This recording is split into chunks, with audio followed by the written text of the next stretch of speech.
Item ಯಾವುದೇ ಇರಲಿ try ಮಾಡಿ ಆಚಿ ಚಿಕನ್ ಮಸಾಲಾ. ದಾವಣಗೆರೆ ದಕ್ಷಿಣದಲ್ಲಿ ಉಪಚುನಾವಣೆ ಪ್ರಚಾರದ ಕಾವು ಜೋರಾಗ್ತಿದೆ. ಈ ನಡುವೆ ಟಿಕೆಟ್ ವಿಚಾರವಾಗಿ ಸಚಿವ ಜಮೀರ್ ಅಹಮದ್ ಖಾನ್ ಹಾಗೂ ಎಸ್ಎಸ್ ಮಲ್ಲಿಕಾರ್ಜುನ್ ನಡುವೆ ಮುಸುಕಿನ ಗುದ್ದಾಟ ನಡೆದಿತ್ತು. ಕ್ಷೇತ್ರಕ್ಕೆ ಬರುವುದೇ ಬೇಡ ಎಂದು ಸ್ವತಃ ಮಲ್ಲಿಕಾರ್ಜುನ್ ಜಮೀರ್ ವಿರುದ್ಧ ಏಕವಚನದಲ್ಲೇ ವಾಗ್ದಾಳಿ ನಡೆಸಿದ್ರು. ಆದ್ರೀಗ ಜಮೀರ್ ಸಮರ್ಥಪರ ಪ್ರಚಾರ ಮಾಡುವ ಮೂಲಕ ಒಗ್ಗಟ್ಟು ಪ್ರದರ್ಶಿಸಿದ್ದಾರೆ.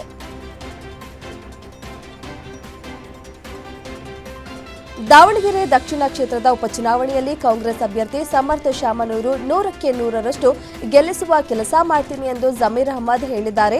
ಇದೀಗ ನಾನು ದಾವಣಗೆರೆಗೆ ಬಂದಿದ್ದೇನೆ, ಸಮರ್ಥ ಗೆಲ್ಲಿಸಿಕೊಂಡು ಹೋಗ್ತೇನೆ, 100ಕ್ಕೆ 100ರಷ್ಟು ಸಮರ್ಥ ಗೆಲ್ಲಿಸುವ ಕೆಲಸ ಮಾಡ್ತೇನೆ ಎಂದಿದ್ದಾರೆ.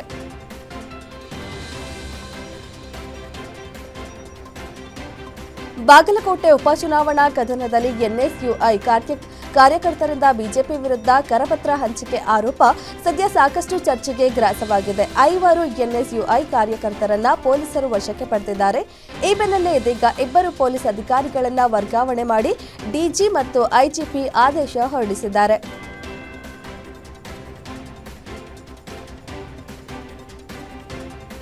ಬಾಗಲಕೋಟೆ ಉಪಚುನಾವಣಾ ಕಣ ದಿನದಿಂದ ದಿನಕ್ಕೆ ರಂಗೇರುತ್ತಿದೆ. ಸಿಎಂ ಸಿದ್ದರಾಮಯ್ಯ ಬಾಗಲಕೋಟೆಯಲ್ಲಿ ಸತತ 3 ದಿನ ಅಬ್ಬರದ ಪ್ರಚಾರ ನಡೆಸಿದ್ರು. ಈ ವಿಚಾರಕ್ಕೆ ಸಂಬಂಧಿಸಿದಂತೆ ಕೇಂದ್ರ ಸಚಿವ ಕುಮಾರಸ್ವಾಮಿ ಸಿಎಂ ವಿರುದ್ಧ ಲೇವಡಿ ಮಾಡಿದ್ದಾರೆ. ಕಾಂಗ್ರೆಸ್ ಸರ್ಕಾರದ ಗ್ಯಾರಂಟಿಗಳು ಜನರಿಗೆ ಇಷ್ಟವಾಗಿದ್ರೆ ಸಿಎಂ ಬಾಗಲಕೋಟೆಗೆ ಬಂದು 5 ದಿನ ಪ್ರಚಾರ ಮಾಡುವ ಅವಶ್ಯಕತೆ ಇತ್ತಾ ಎಂದು ಪ್ರಶ್ನಿಸಿದ್ದಾರೆ. ಕೇರಳದಲ್ಲಿ ನಡೆಯಲಿರುವ ಚುನಾವಣೆಯ ಹಿನ್ನೆಲೆಯಲ್ಲಿ ಮುಖ್ಯಮಂತ್ರಿ ಸಿದ್ದರಾಮಯ್ಯ ಅವರು ಕಾಸರಗೋಡಿನಲ್ಲಿ ಅಬ್ಬರದ ಪ್ರಚಾರ ನಡೆಸಿದ್ರು. ಕನ್ನಡಿಗರ ಪ್ರಾಬಲ್ಯವಿರುವ ಮಂಜೇಶ್ವರ ವಿಧಾನಸಭಾ ಕ್ಷೇತ್ರದಲ್ಲಿ ಸಿದ್ದರಾಮಯ್ಯ ಅವರು ಪ್ರಚಾರ ನಡೆಸಿ ತಮ್ಮ ಅಭ್ಯರ್ಥಿಯನ್ನ ಗೆಲ್ಲಿಸಿ ಎಂದು ಮನವಿ ಮಾಡಿದ್ರು. ಕಾಸರಗೋಡಿನ ಓರ್ಕಾಡಿಯಲ್ಲಿ ಪ್ರಚಾರ ನಡೆಸಿ ರಾತ್ರಿಯೇ ಬೆಂಗಳೂರಿಗೆ ವಾಪಸ್ಸಾದರು.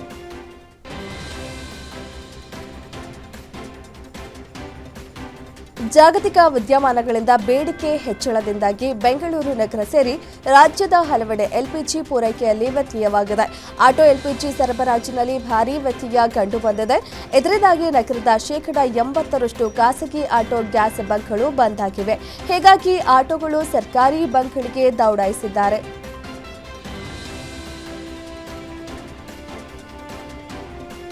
ಬೆಂಗಳೂರಿನ ಕೆಂಪೇಗೌಡ ವಿಮಾನ ನಿಲ್ದಾಣದಲ್ಲಿ ಇಂಡಿಗೋ ವಿಮಾನದಲ್ಲಿ ಹುಸಿ ಬಾಂಬ್ ಬೆದರಿಕೆ ಆತಂಕ ಸೃಷ್ಟಿಸಿತ್ತು. ವಿಮಾನದ ಶೌಚಾಲಯದಲ್ಲಿ ಪತ್ತೆಯಾದ ಟಿಶ್ಯೂ ಪೇಪರ್ನಲ್ಲಿ ಬಾಂಬ್ ಸಂದೇಶವಿತ್ತು. ದೆಹಲಿಗೆ ತೆರಳುತ್ತಿದ್ದ ವಿಮಾನದ ಶೌಚಾಲಯದಲ್ಲಿ ಬಾಂಬ್ ಇದೆ ಎಂದು ಬರೆದ ಟಿಶ್ಯೂ ಪೇಪರ್ ಪತ್ತೆಯಾಗುತ್ತಿದ್ದಂತೆ ತಕ್ಷಣ ಎಚ್ಚರಿಕೆ ಕ್ರಮ ಕೈಗೊಳ್ಳಲಾಯಿತು.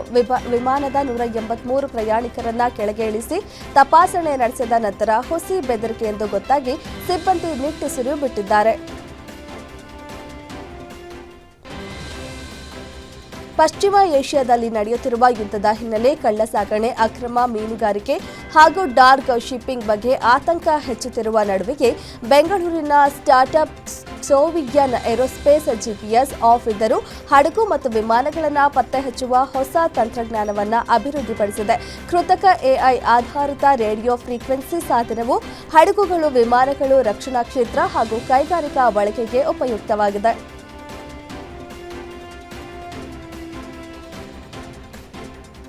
ಕೇಂದ್ರದ ಬಿಜೆಪಿ ಸರ್ಕಾರ ಕರ್ನಾಟಕಕ್ಕೆ ಹಾನಿಕಾರ ಎಂದು ಕಾಂಗ್ರೆಸ್ ಉಸ್ತುವಾರಿ ರಣದೀಪ್ ಸಿಂಗ್ ಸುರ್ಜೇವಾಲಾ ಕಿಡಿಕಾರಿದ್ದಾರೆ.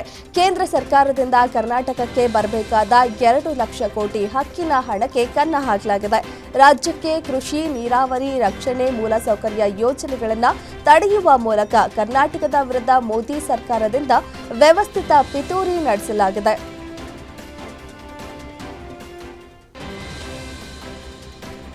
2018ರ ವಿಧಾನಸಭಾ ವೇಳೆ ಚುನಾವಣಾ ನೀತಿ ಸಂಹಿತೆ ಉಲ್ಲಂಘನೆ ಪ್ರಕರಣಕ್ಕೆ ಸಂಬಂಧಿಸಿದಂತೆ ಮಾಗಡಿ ಕ್ಷೇತ್ರದ ಕಾಂಗ್ರೆಸ್ ಶಾಸಕ ಎಚ್ಸಿ ಬಾಲಕೃಷ್ಣಗೆ 42ನೇ ಎಸಿಎಂಎಂ ಕೋರ್ಟ್ ಬಿಗ್ ಶಾಕ್ ನೀಡಿದ್ದು ಜಾಮೀನು ರಹಿತ ವಾರೆಂಟ್ ಜಾರಿ ಮಾಡಿದೆ. ಮತದಾರರಿಗೆ ಆಮಿಷ ಪ್ರಕರಣ ಸಂಬಂಧ ಬಾಲಕೃಷ್ಣ ವಿರುದ್ಧ ಅಬಕಾರಿ ಕಾಯ್ದೆ ಐಪಿಸಿ ಅಡಿ ಕೇಸ್ ದಾಖಲಾಗಿತ್ತು. ಕೋರ್ಟ್ ವಿಚಾರಣೆಗೆ ಹಾಜರಾಗದೆ ಶಾಸಕರು ಗೈರಾಗಿರುವ ಹಿನ್ನೆಲೆ ಕೋರ್ಟ್ ಬಂಧನ ವಾರೆಂಟ್ ಜಾರಿ ಮಾಡಿದೆ. ಹಾವೇರಿ ವಿಶ್ವವಿದ್ಯಾಲಯವು ತಮಗೆ ನೀಡಲು ನಿರ್ಧರಿಸಿದ್ದ ಗೌರವ ಡಾಕ್ಟರೇಟ್ ಅನ್ನು ಮಾಜಿ ಮುಖ್ಯಮಂತ್ರಿ ಹಾಗೂ ಸಂಸದ ಬಸವರಾಜ ಬೊಮ್ಮಾಯಿ ಅವರು ವಿನಮ್ರವಾಗಿ ನಿರಾಕರಿಸಿದ್ದಾರೆ. ಈ ಕುರಿತು ಪ್ರಕಟಣೆ ನೀಡಿರುವ ಅವರು, ಸಾರ್ವಜನಿಕ ಸೇವೆಯಲ್ಲಿರುವ ತಮಗೆ ಜನರ ಪ್ರೀತಿ ಮತ್ತು ವಿಶ್ವಾಸವೇ ಅತಿದೊಡ್ಡ ಪ್ರಶಸ್ತಿ ಎಂದು ಹೇಳಿಕೊಂಡಿದ್ದಾರೆ. ತಮ್ಮ ಸಿಂಡಿಕೇಟ್ ಸಭೆಯಲ್ಲಿ ತಮಗೆ ಗೌರವ ಡಾಕ್ಟರೇಟ್ ನೀಡಲು ತೀರ್ಮಾನಿಸಿದ ಹಾವೇರಿ ವಿಶ್ವವಿದ್ಯಾಲಯದ ಕುಲಪತಿಗಳು, ಉಪಕುಲಪತಿಗಳು, ಕುಲ ಸಚಿವರು ಹಾಗೂ ಸಿಂಡಿಕೇಟ್ ಸದಸ್ಯರಿಗೆ ಬೊಮ್ಮಾಯಿ ಅವರು ಹೃತ್ಪೂರ್ವಕ ಕೃತಜ್ಞತೆಗಳನ್ನು ಸಲ್ಲಿಸಿದ್ದಾರೆ.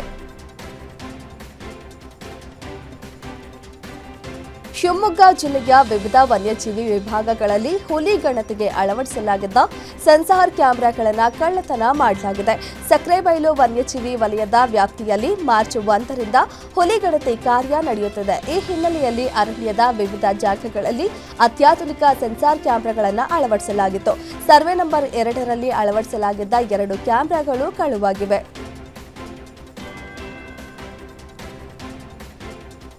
ಕ್ಷುಲ್ಲಕ ಕಾರಣಕ್ಕೆ 2 ಗುಂಪುಗಳ ನಡುವೆ ಮಾರಾಮಾರಿ ನಡೆದು ಓರ್ವ ಸಾವನ್ನಪ್ಪಿದ್ದು ಮತ್ತಿಬ್ಬರು ಗಂಭೀರವಾಗಿ ಗಾಯಗೊಂಡಿರುವ ಘಟನೆ ಮಂಡ್ಯ ಜಿಲ್ಲೆ ಮದ್ದೂರು ಪಟ್ಟಣದ ಪಟೇಲ್ ಸಾಮಿಲ್ ಬಳಿ ನಡೆದಿದೆ. ಮರಳಿಗ ಗ್ರಾಮದ ಯಶವಂತ್ ತೀವ್ರ ಗಾಯಗೊಂಡು ಸ್ಥಳದಲ್ಲೇ ಸಾವನ್ನಪ್ಪಿದ್ದು, ಗೊರವನಹಳ್ಳಿ ಗ್ರಾಮದ ದರ್ಶನ್, ಸಚಿನ್ಗೆ ಗಂಭೀರ ಗಾಯಗಳಾಗಿವೆ. ಗಾಯಾಳುಗಳನ್ನು ಮಿಮ್ಸ್ ಆಸ್ಪತ್ರೆಗೆ ದಾಖಲಿಸಲಾಗಿದೆ. ಹುಬ್ಬಳ್ಳಿ ಲವ್ ಜಿಹಾದ್ ಕೇಸ್ಗೆ ಟ್ವಿಸ್ಟ್ ಸಿಕ್ಕಿದೆ. ಮುಸ್ಲಿಂ ಯುವಕನೋರ್ವ ಪ್ರೀತಿಯ ಹೆಸರಲ್ಲಿ ನಾಟಕವಾಡಿ ಹಿಂದೂ ಯುವತಿಯ ಮೇಲೆ ಅತ್ಯಾಚಾರ ಎಸಗಿ ವಿಡಿಯೋ ಮಾಡಿಕೊಂಡು ಬ್ಲ್ಯಾಕ್ ಮೇಲ್ ಮಾಡಿದ್ದಾನೆ ಎನ್ನಲಾಗಿದೆ. ಈ ಬಗ್ಗೆ ಮುಫೀಜ್ ಮಿಯಾನವರ್ ವಿರುದ್ಧ ದೂರು ದಾಖಲಾಗಿತ್ತು. ಇದೀಗ ಪ್ರಕರಣ ಮತ್ತೊಂದು ತಿರುವು ಪಡೆದುಕೊಂಡಿದ್ದು, ಯುವತಿ ಮಾತನಾಡಿದ್ದು ಎನ್ನಲಾಗ್ತಿರುವ ಅನೇಕ ಹಳೆಯ ವಿಡಿಯೋಗಳು ವೈರಲ್ ಆಗಿವೆ.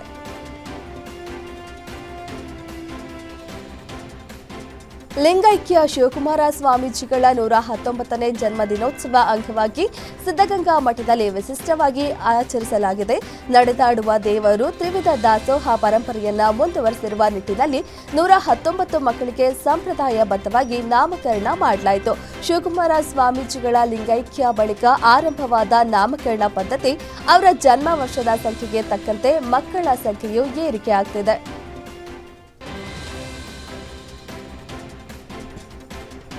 ಕೊಡಗಿನ ತಂಡೆಯಂಡಮೋಳ ಬೆಟ್ಟದಲ್ಲಿ ಚಾರಣಕ್ಕೆ ತೆರಳಿ ನಾಪತ್ತೆಯಾಗಿದ್ದ ಕೇರಳ ಮೂಲದ ಐಟಿ ಉದ್ಯೋಗಿ ಶರಣ್ಯ ಕೊನೆಗೂ 4 ದಿನಗಳ ಬಳಿಕ ಪತ್ತೆಯಾಗಿದ್ದಾರೆ. ಕೇರಳ ಮೂಲದ ಐಟಿ ಉದ್ಯೋಗಿ ಶರಣ್ಯ ಕೊನೆಗೂ 4 ದಿನಗಳ ಬಳಿಕ ಪತ್ತೆಯಾಗಿದ್ದು, ಮಹಿಳಾ ನಾಪತ್ತೆ ವಿಷಯ ಅರಣ್ಯ ಇಲಾಖೆಗೆ ದೊಡ್ಡ ತಲೆನೋವಾಗಿ ಪರಿಣಮಿಸಿತ್ತು. ಹೀಗಾಗಿ ಹಗಲಿರುಳು ಶೋಧ ಕಾರ್ಯಾಚರಣೆ ನಡೆಸಿದ್ರು.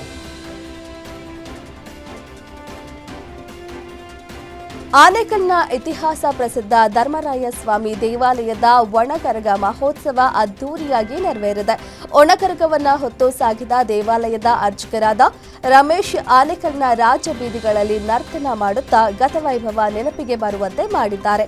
ಆನೇಕಲ್ ಪಟ್ಟಣದ ತಿಲಕ್ ವೃತ್ತ, ತಿಗಳರ ಬೀದಿ, ಅಂಬೇಡ್ಕರ್ ಕಾಲೋನಿ, ಕೆಇಬಿ ಕಚೇರಿ ಮಾರ್ಗವಾಗಿ ಮರಳಿ ಕರಗ ಉತ್ಸವ ಜರುಗಿತು. ರೇಣುಕಾಸ್ವಾಮಿ ಕೊಲೆ ಪ್ರಕರಣದಲ್ಲಿ ನಟ ದರ್ಶನ್ ಜೈಲಿಗೆ ಸೇರಿ 1 ವರ್ಷ ಪೂರ್ಣಗೊಂಡಿದೆ. ಗೆಳತಿ ಪವಿತ್ರ ಗೌಡಗೆ ಕೆಟ್ಟ ಪದ ಬಳಸಿದ ಎಂಬ ಕಾರಣಕ್ಕೆ ಚಿತ್ರದುರ್ಗದ ರೇಣುಕಾಸ್ವಾಮಿಯನ್ನ ಕಿಡ್ನಾಪ್ ಮಾಡಿ ಕೊಲೆ ಮಾಡಿದ ಪ್ರಕರಣದಲ್ಲಿ ನಟ ದರ್ಶನ್ ಜೈಲು ಸೇರಿದ್ರು. ಕೊಲೆ ಆರೋಪ ಬಂದು 20 ತಿಂಗಳು ಆಗಿದೆ. ಆದರೆ ಜೈಲು ಸೇರಿ ಒಟ್ಟು 365 ದಿನ ಕಳೆದಿದೆ.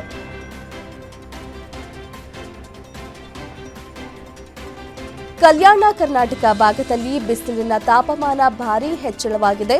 ದಿನೇ ದಿನೇ ಸೂರ್ಯನ ತಾಪ ಹೆಚ್ಚಾಗ್ತಿದ್ದು ಜನರು ಹೊರಗೆ ಓಡಾಡುವುದೇ ಕಷ್ಟವಾಗಿದೆ. ಇದರಿಂದ ಎಚ್ಚೆತ್ತ ಆರೋಗ್ಯ ಇಲಾಖೆ ಅಲರ್ಟ್ ಆಗಿದೆ. ಬಿಸಿಗಾಳಿ ಹೆಚ್ಚಳದಿಂದ ಜನರಿಗೆ ಅನಾರೋಗ್ಯ ಉಂಟಾಗಲಿದೆ. ಜನರು ಬಿಸಿಲಿಗೆ ಮೈಯೊಡ್ಡದಂತೆ ಆರೋಗ್ಯ ಇಲಾಖೆ ಅಧಿಕಾರಿಗಳು ಸೂಚಿಸಿದ್ದಾರೆ.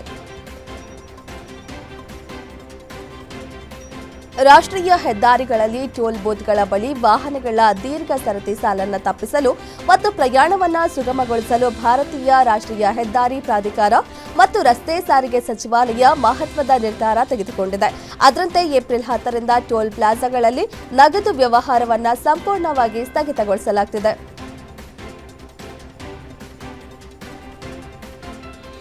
ಚಿಕ್ಕಬಳ್ಳಾಪುರ ಜಿಲ್ಲೆಯ ಶಿಡ್ಲಘಟ್ಟ ತಾಲೂಕಿನ ಗಡಿಮಿಂಚೇನಹಳ್ಳಿ ಗ್ರಾಮದಲ್ಲೊಂದು ದುರಂತ ಸಂಭವಿಸಿದೆ.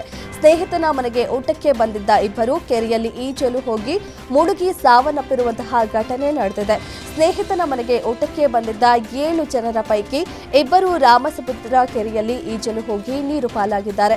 ಬೆಂಗಳೂರಿನ ಜೆಪಿ ನಗರದ ಗಿರೀಶ್ ಮತ್ತು ಕಿಶೋರ್ ಮೃತರು. ದಿಬ್ಬೂರಹಳ್ಳಿ ಪೊಲೀಸ್ ಠಾಣಾ ವ್ಯಾಪ್ತಿಯಲ್ಲಿ ಪ್ರಕರಣ ದಾಖಲಾಗಿದೆ.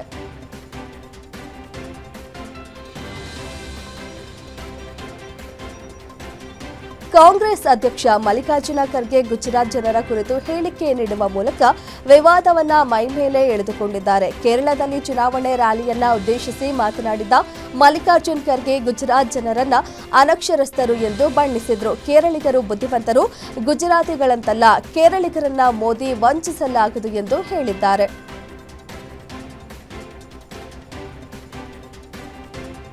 ದುರಂಧರ್ 2 ಸಿನಿಮಾದ ನೈಜತೆಯ ಬಗ್ಗೆ ಸಾಕಷ್ಟು ಚರ್ಚೆಗಳು ನಡೆಯುತ್ತಿವೆ. ಹಲವು ವಿಡಿಯೋಗಳು ಹರಿದಾಡ್ತಿವೆ.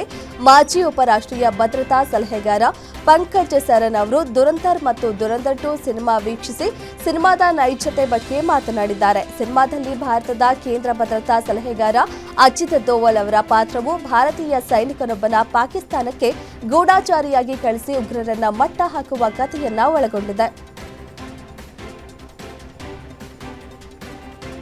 ಅಹಮದಾಬಾದ್ನಲ್ಲಿ ನಡೆದಿದ್ದ ಏರ್ ಇಂಡಿಯಾ ವಿಮಾನ ದುರಂತ ಪ್ರಕರಣ ಮತ್ತೆ ಮುನ್ನೆಲೆಗೆ ಬಂದಿದೆ. ದುರಂತದಲ್ಲಿ 275 ಜನರು ಸಾವನ್ನಪ್ಪಿದ್ರು. ಘಟನೆ ಸಂಭವಿಸಿದ ಸುಮಾರು 10 ತಿಂಗಳ ಬಳಿಕ ಕಾಕ್ಪಿಟ್ ವಾಯ್ಸ್ ರೆಕಾರ್ಡರ್ ಮತ್ತು ಫ್ಲೈಟ್ ಡೇಟಾ ರೆಕಾರ್ಡರ್ ಮಾಹಿತಿ ಬಿಡುಗಡೆಗೊಳಿಸುವಂತೆ ಒತ್ತಾಯಿಸಿ ಸಂತ್ರಸ್ತ ಕುಟುಂಬಸ್ಥರು ಪ್ರಧಾನಿ ನರೇಂದ್ರ ಮೋದಿ ಅವರಿಗೆ ಪತ್ರ ಬರೆದಿದ್ದಾರೆ. ಅಮೆರಿಕ ಅಧ್ಯಕ್ಷ ಡೊನಾಲ್ಡ್ ಟ್ರಂಪ್ ಅನುಮತಿ ಇಲ್ಲದೆ ಭಾರತ ಯಾವುದೇ ದೇಶದಿಂದ ತೈಲ ಖರೀದಿಸಲು ಸಾಧ್ಯವಿಲ್ಲ ಎಂದು ರಾಹುಲ್ ಗಾಂಧಿ ಹೇಳಿದ್ದಾರೆ. ಅಸ್ಸಾಂನ ಗೋಲಾಘಾಟ್ನಲ್ಲಿ ನಡೆಸಿದ ರ್ಯಾಲಿಯನ್ನ ಉದ್ದೇಶಿಸಿ ಮಾತನಾಡಿದ ರಾಹುಲ್ ಗಾಂಧಿ ಮೋದಿ ವಿರುದ್ಧ ಗುಡುಗಿದ್ದಾರೆ. ಟ್ರಂಪ್ ಅಮೆರಿಕದಲ್ಲಿ ಅದಾನಿ ವಿರುದ್ಧ ಕ್ರಿಮಿನಲ್ ಮೊಕದ್ದಮೆ ಹೂಡಿದ್ದಾರೆ, ಏಕೆಂದರೆ ಇದು ಬಿಜೆಪಿಯ ಹಣಕಾಸು ವ್ಯವಸ್ಥೆ ಎಂದು ಅವರಿಗೆ ತಿಳಿದಿದೆ ಎಂದು ರಾಹುಲ್ ಗಾಂಧಿ ತಿಳಿಸಿದ್ದಾರೆ. ಇಂದಿನ ದಿನಗಳಲ್ಲಿ ರಾಜಕೀಯ ಎಂದರೆ ಕೋಟಿಗಟ್ಟಲೆ ಹಣದ ಆಟ, ಅಬ್ಬರದ ಪ್ರಚಾರ ಮತ್ತು ಬಣ್ಣ ಬಣ್ಣದ ಭರವಸೆಗಳು ಎಂಬಂತಾಗಿದೆ. ಕೇರಳದ ಎಟ್ಟುಮಾನೂರು ವಿಧಾನಸಭಾ ಕ್ಷೇತ್ರದ ಅಭ್ಯರ್ಥಿ 76 ವರ್ಷದ ಅಶ್ನಾಥ್ ಹಂಪಿ ಕೇವಲ 44 ರೂಪಾಯಿ ಬ್ಯಾಂಕ್ ಬ್ಯಾಲೆನ್ಸ್ ಇಟ್ಕೊಂಡು ಚುನಾವಣಾ ಕಣಕ್ಕಿಳಿದಿದ್ದಾರೆ. 76 ವರ್ಷದ Ashnath Hampi Socialist Unity Centre of India ಪಕ್ಷದ ಅಭ್ಯರ್ಥಿಯಾಗಿ ಎಟ್ಟುಮಾನೂರು ಕ್ಷೇತ್ರದಿಂದ ಸ್ಪರ್ಧಿಸುತ್ತಿದ್ದಾರೆ.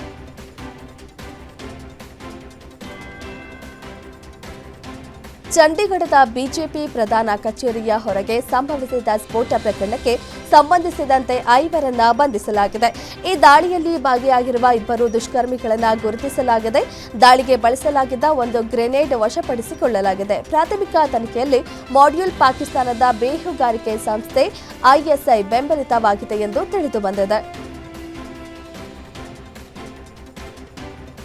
ಭಾರತ ಮತ್ತು ಬಾಂಗ್ಲಾದೇಶ ಗಡಿ ಮೂಲಕ ಅಕ್ರಮವಾಗಿ ಭಾರತ ಪ್ರವೇಶ ಮಾಡುವ ಅಕ್ರಮ ವಲಸಿಗರಿಗೆ ಕಡಿವಾಣ ಹಾಕುವ ನಿಟ್ಟಿನಲ್ಲಿ ಭಾರತೀಯ ಸೇನೆ ವಿನೂತನ ಕ್ರಮಕ್ಕೆ ಮುಂದಾಗಿದೆ.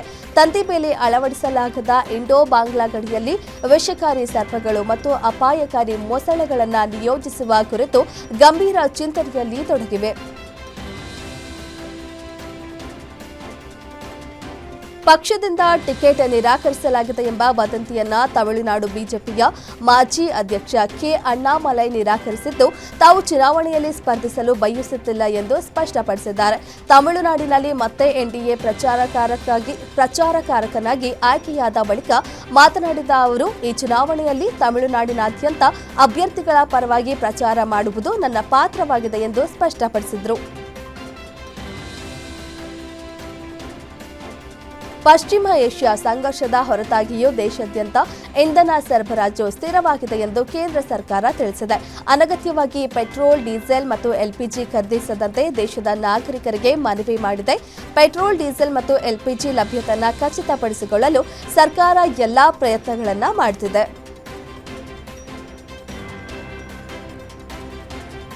ದೆಹಲಿಯಲ್ಲಿ ನಕಲಿ ಔಷಧಿಗಳನ್ನು ತಯಾರಿಸುವ ದಂಧೆ ಜಾಲವನ್ನು ದೆಹಲಿ ಪೊಲೀಸರು ಪತ್ತೆ ಹಚ್ಚಿದ್ದಾರೆ. ನಕಲಿ ಔಷಧಿಯನ್ನು ತಯಾರು ಮಾಡುತ್ತಿದ್ದ ಆರೋಪಿಯಿಂದ 1.20 ಲಕ್ಷಕ್ಕೂ ಹೆಚ್ಚು ನಕಲಿ ಔಷಧಿಗಳನ್ನು ವಶಪಡಿಸಿಕೊಳ್ಳಲಾಗಿದೆ. ಈ ದಂಧೆಯಲ್ಲಿ ತೊಡಗಿದ್ದ ಮಯಾಂಕ್ ಅಗರ್ವಾಲ್ ಮತ್ತು ಮೋಹಿತ್ ಶರ್ಮಾ ಸೇರಿದಂತೆ ಇನ್ನೂ 3ರನ್ನ ಬಂಧಿಸಲಾಗಿದೆ.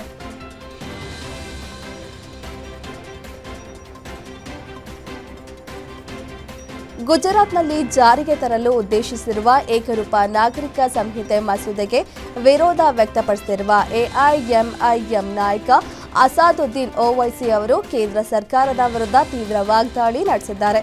ನೀವು ಸಂವಿಧಾನವನ್ನ ಉಲ್ಲಂಘಿಸುತ್ತಿದ್ದೀರಿ, ಮುಸ್ಲಿಮರ ಮೇಲೆ ಹಿಂದೂ ಕಾಯ್ದೆಯನ್ನ ಹೇರಲಾಗ್ತಿದೆ ಎಂದು ಕೇಂದ್ರ ಸರ್ಕಾರದ ವಿರುದ್ಧ ಕಿಡಿಕಾರಿದ್ರು.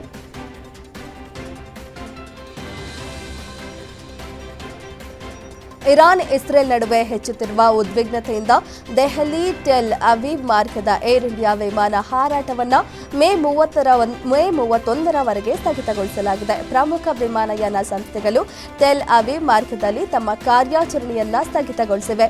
ಎಲ್ ಅಲ್ ಇಸ್ರಾಯೇರ್, ಆರ್ಕಿಯಾ ಮತ್ತು ಏರ್ ಹೈಫಾದಂತಹ ಇಸ್ರೇಲ್ ವಿಮಾನಗಳು ಮಾತ್ರ ಕಾರ್ಯನಿರ್ವಹಿಸುತ್ತಿವೆ. ಲೋಕಸಭೆಯಲ್ಲಿ 2026ರ ಮಾರ್ಚ್ 27ರಂದು ಮಂಡನೆಯಾದ ಮಹತ್ವದ ಜನ ವಿಶ್ವಾಸ ವಿಧೇಯಕ ಏಪ್ರಿಲ್ 1ರಂದು ಅಂಗೀಕಾರಗೊಂಡಿತು. ಈ ಕಾಯ್ದೆಯಲ್ಲಿದ್ದ ಸಣ್ಣ ಪುಟ್ಟ ತಾಂತ್ರಿಕ ಪ್ರಮಾದಗಳಿಗೆ ಜೈಲು ಶಿಕ್ಷೆ ಬದಲು ದಂಡ ವಿಧಿಸಿ ಉದ್ಯಮ ಸ್ನೇಹಿ ವಾತಾವರಣ ನಿರ್ಮಿಸುತ್ತದೆ. 80 ಕೇಂದ್ರೀಯ ಕಾನೂನುಗಳ 784 ನಿಬಂಧನೆಗಳನ್ನು ಸುಧಾರಿಸಿದ್ದು 700ಕ್ಕೂ ಹೆಚ್ಚು ಅಪರಾಧಗಳನ್ನು ಅಪರಾಧೀಕರಣದಿಂದ ಮುಕ್ತಗೊಳಿಸಿದೆ.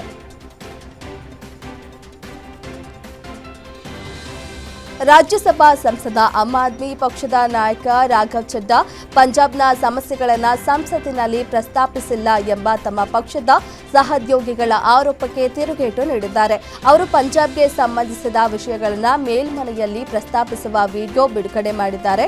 ರಾಘವ್ ಚಡ್ಡಾ ಸಾಹಿಬ್ ಕಾರಿಡಾರ್ಗಾಗಿ ಒತ್ತಾಯಿಸುವುದು, ರೈತರಿಗೆ ಕನಿಷ್ಠ ಬೆಂಬಲ ಬೆಲೆ ಆಗ್ರಹಿಸುವುದು, ಭಗತ್ ಸಿಂಗ್ಗೆ ಭಾರತ ರತ್ನವನ್ನು ಶಿಫಾರಸು ಮಾಡುವುದು ಸೇರಿ ಹಲವು ವಿಚಾರಗಳನ್ನು ಪ್ರಸ್ತಾಪಿಸಿದ್ದಾರೆ. ಇರಾನ್ನ ಬುಷೆಹರ್ನಲ್ಲಿರುವ ಪರಮಾಣು ವಿದ್ಯುತ್ ಘಟಕದ ಮೇಲೆ ಇಸ್ರೇಲ್ ಮತ್ತು ಅಮೆರಿಕ 4 ಬಾರಿ ದಾಳಿ ಮಾಡಿವೆ. ಇದರಿಂದ ಅಲ್ಲಿ ವಿಕಿರಣ ಸೋರಿಕೆಯ ಭೀತಿ ಉಂಟಾಗಿದೆ. ಘಟಕದಲ್ಲಿ ಕೆಲಸ ಮಾಡುತ್ತಿದ್ದ ಎಲ್ಲಾ ಕಾರ್ಮಿಕರನ್ನ ರಷ್ಯಾ ಅಲ್ಲಿಂದ ತೆರವುಗೊಳಿಸಿದೆ. ಈ ವಿಕಿರಣ ಸೋರಿಕೆಯಿಂದ ಗಲ್ಫ್ ರಾಷ್ಟ್ರಗಳಲ್ಲಿ ಸರ್ವನಾಶವಾಗಲಿವೆ ಎಂದು ಇರಾನ್ ಎಚ್ಚರಿಸಿದೆ.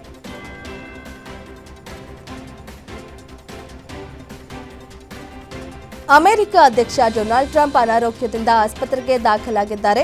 ಅವರು ಸತ್ತೇ ಹೋಗಿದ್ದಾರೆ ಎನ್ನುವ ಸುದ್ದಿಗಳು ಸೋಷಿಯಲ್ ಮೀಡಿಯಾದಲ್ಲಿ ವೈರಲ್ ಆಗಿ ಹಬ್ಬಿವೆ. ಅಮೆರಿಕ ಅಧ್ಯಕ್ಷ ಟ್ರಂಪ್ ಅವರನ್ನ Walter read national military medical ಸೆಂಟರ್ಗೆ ದಾಖಲಿಸಲಾಗಿದೆ.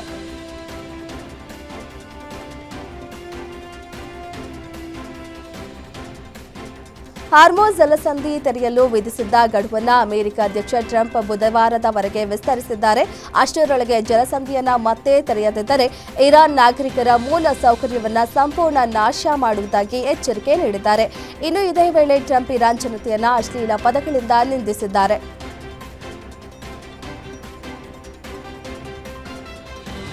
ಇಸ್ರೇಲ್ ಮತ್ತು ಅಮೆರಿಕ ಇರಾನ್ ಮೇಲೆ ಯುದ್ಧ ಸಾರಿದಾಗಿನಿಂದ ಹಾರ್ಮೋಜ್ ಜಲಸಂಧಿಯ ಮೇಲೆ ಇರಾನ್ ನಿರ್ಬಂಧ ಹೇರಿದೆ. ಇರಾನ್ನ ನಿರ್ಬಂಧದ ನಡುವೆಯೂ ಭಾರತದ 8 ಹಡಗುಗಳು ಹಾರ್ಮೋಜ್ ದಾಟಿ ಬಂದಿವೆ.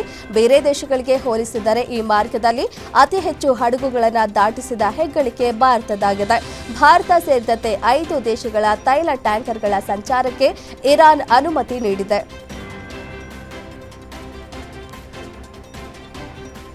ಇರಾನ್ ಇಸ್ರೇಲ್ ನಡುವಿನ ಯುದ್ಧ ದಿನದಿಂದ ದಿನಕ್ಕೆ ತೀವ್ರ ಸ್ವರೂಪ ಪಡೆದುಕೊಳ್ತಿದೆ. ಇರಾನ್ನಲ್ಲಿ ಇಳಿದ ಅಮೆರಿಕದ 2 ವಿಮಾನಗಳನ್ನು ಅಮೆರಿಕವೇ ನಾಶ ಮಾಡಿದೆ ಎಂದು ಇರಾನ್ ತಿಳಿಸಿದೆ. ಇರಾನ್ ನೆಲದಲ್ಲಿ ಇಳಿದಿದ್ದ 2 MC-130J ಕಮಾಂಡೋ ವಿಶೇಷ ಕಾರ್ಯಾಚರಣೆಯ ವಿಮಾನಗಳನ್ನು ಅಮೆರಿಕದ ಸೈನಿಕರೇ ಸ್ವತಃ ನಾಶಪಡಿಸಿದ್ದಾರೆ.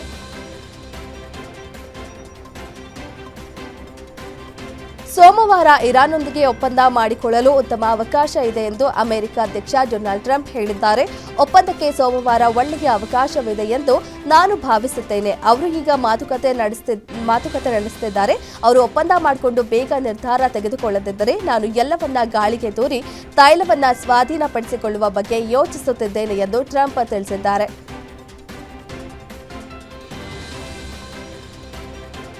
ಪಾಕಿಸ್ತಾನದ ಪಂಜಾಬ್ ಪ್ರಾಂತ್ಯದಲ್ಲಿ ಆರ್ಥಿಕ ಬಿಕ್ಕಟ್ಟು ಉದ್ಭವಿಸಿದೆ. ಅಲ್ಲಿನ ಸರ್ಕಾರ ಈಗ ಜಾನುವಾರುಗಳ ತ್ಯಾಜ್ಯಕ್ಕೂ ತೆರಿಗೆ ವಿಧಿಸಲು ಮುಂದಾಗಿದೆ. ಮುಖ್ಯಮಂತ್ರಿ ಮರಿಯಮ್ ನವಾಜ್ ನೇತೃತ್ವದ ಆಡಳಿತವು ಪ್ರತಿ ಎಮ್ಮೆಗೆ ದಿನಕ್ಕೆ 30 ಪಾಕಿಸ್ತಾನಿ ರೂಪಾಯಿ ಗೋಬರ್ ಟ್ಯಾಕ್ಸ್ ವಿಧಿಸುವುದಾಗಿ ಘೋಷಿಸಿದೆ.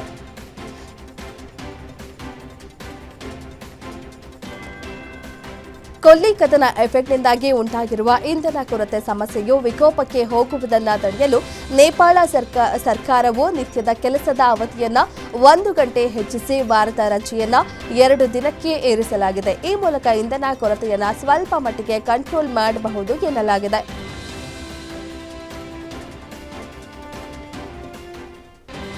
ನಿತೇಶ್ ತಿವಾರಿ ನಿರ್ದೇಶನದ ರಾಮಾಯಣ ಈ ಚಿತ್ರದ ಮೇಕಿಂಗ್ ಎಷ್ಟು ಗ್ರ್ಯಾಂಡ್ ಆಗಿದೆಯೋ ಅಷ್ಟು ಸಿನಿಮಾದಲ್ಲಿ ನಟಿಸುತ್ತಿರುವ ಘಟಾನುಘಟಿ ಕಲಾವಿದರ ಸಂಭಾವನೆ ಕೂಡ ಅಷ್ಟೇ ಭರ್ಜರಿಯಾಗಿದೆ. ಶ್ರೀರಾಮನ ಪಾತ್ರವನ್ನ ರಣಬೀರ್ ಕಪೂರ್ ನಿರ್ವಹಿಸುತ್ತಿದ್ದಾರೆ. ಈ ಪಾತ್ರಕ್ಕೆ ರಣಬೀರ್ ಕಪೂರ್ ಒಂದು ಭಾಗಕ್ಕೆ ಬರೋಬ್ಬರಿ 75 ಕೋಟಿ ರೂಪಾಯಿ ಸಂಭಾವನೆ ಪಡೆಯುತ್ತಿದ್ದಾರೆ ಎನ್ನಲಾಗಿದೆ.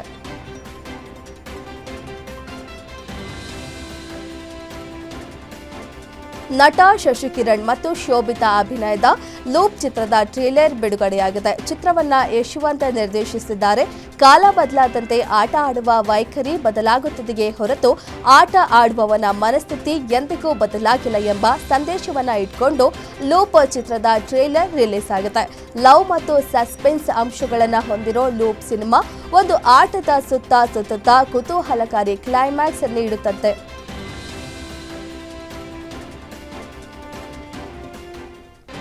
ಸ್ಯಾಂಡಲ್ವುಡ್ನಲ್ಲಿ ತಮ್ಮ ಪ್ರತಿಭೆಯನ್ನ ಪ್ರೂವ್ ಮಾಡೋಕೆ ಹಲವು ವಿಭಿನ್ನ ಪ್ರಯತ್ನಗಳನ್ನ ಯುವ ಪ್ರತಿಭೆಗಳು ಮಾಡ್ತಿರ್ತಾರೆ. ಸದ್ಯ ಇದೇ ಸಾಲಿಗೆ ಹರೀಶ್ ಲೇಖಿ ಕತೆ ಬರೆದು ಆಕ್ಷನ್ ಕಟ್ ಹೇಳಿರೋ ಖುನಿ ಅನ್ನೋ ಕಿರುಚಿತ್ರ ಈಗ ಎಲ್ಲರ ಗಮನ ಸೆಳೆಯುತ್ತಿದೆ. ಹರೀಶ್ ಲೇಖಿ ನಿರ್ದೇಶನದ ಖುನಿ ಸಿನಿಮಾ ವಿವಿಧ ಫಿಲ್ಮ್ ಫೆಸ್ಟಿವಲ್ನಲ್ಲಿ ಭಾಗಿಯಾಗಿ ಸುಮಾರು 50ಕ್ಕೂ ಹೆಚ್ಚು ಪ್ರಶಸ್ತಿಗಳನ್ನು ಪಡೆದುಕೊಂಡಿದೆ.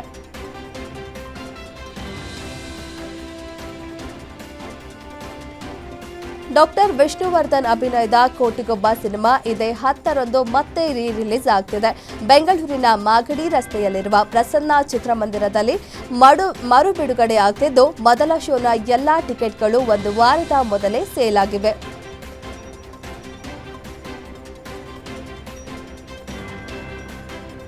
ರಣವೀರ್ ಸಿಂಗ್ ನಟನೆಯ ದುರಂಧರ್ 2 ಸಿನಿಮಾ ಸಾವಿರಾರು ಕೋಟಿ ರೂಪಾಯಿ ಕಮಾಯಿ ಮಾಡಿವೆ.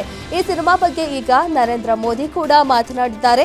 ಕೇರಳದ ಚುನಾವಣಾ ಪ್ರಚಾರದಲ್ಲಿ Modi Dhurandhar, The Kerala Story, The Kashmir File ಸಿನಿಮಾಗಳನ್ನು ಅವರು ಪ್ರಸ್ತಾಪಿಸಿದ್ದಾರೆ. ಕೇರಳ ಸ್ಟೋರಿ ಬಂತು, ಅದರಲ್ಲಿ ಇರುವುದು ಎಲ್ಲವೂ ಸುಳ್ಳು ಅಂತ ಕೇಳಲು ಶುರು ಮಾಡಿದ್ರು. ಕಾಶ್ಮೀರ್ ಫೈಲ್ಸ್ ಬಂದಾಗಲೂ ಸುಳ್ಳು ಎಂದರು. ದುರಂಧರ್ ಸಿನಿಮಾ ಬಂದಾಗಲೂ ಸುಳ್ಳು ಎಂದರು ಎಂದು ನರೇಂದ್ರ ಮೋದಿ ಹೇಳಿದರು.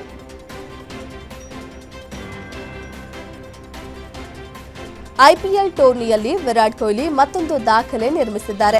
ಎಂ ಚೆನ್ನಸ್ವಾಮಿ ಕ್ರೀಡಾಂಗಣದಲ್ಲಿ ನಡೆದ ಚೆನ್ನೈ ವಿರುದ್ಧದ ಪಂದ್ಯದಲ್ಲಿ ಕೊಹ್ಲಿ 18 ಎಸೆತಗಳಲ್ಲಿ 28 ರನ್ ಗಳಿಸುವ ಮೂಲಕ ರೋಹಿತ್ ಶರ್ಮಾ ಅವರ ದಾಖಲೆಯನ್ನ ಮುರಿದಿದ್ದಾರೆ.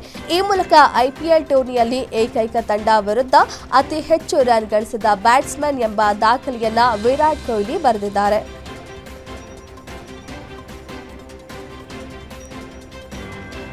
ಐಪಿಎಲ್ 2026ರ 11ನೇ ಲೀಗ್ ಪಂದ್ಯದಲ್ಲಿ ಚೆನ್ನೈ ಸೂಪರ್ ಕಿಂಗ್ಸ್ ವಿರುದ್ಧ ರಾಯಲ್ ಚಾಲೆಂಜರ್ಸ್ ಬೆಂಗಳೂರು ಗೆಲುವಿನ ನಗೆ ಬೀರಿದೆ.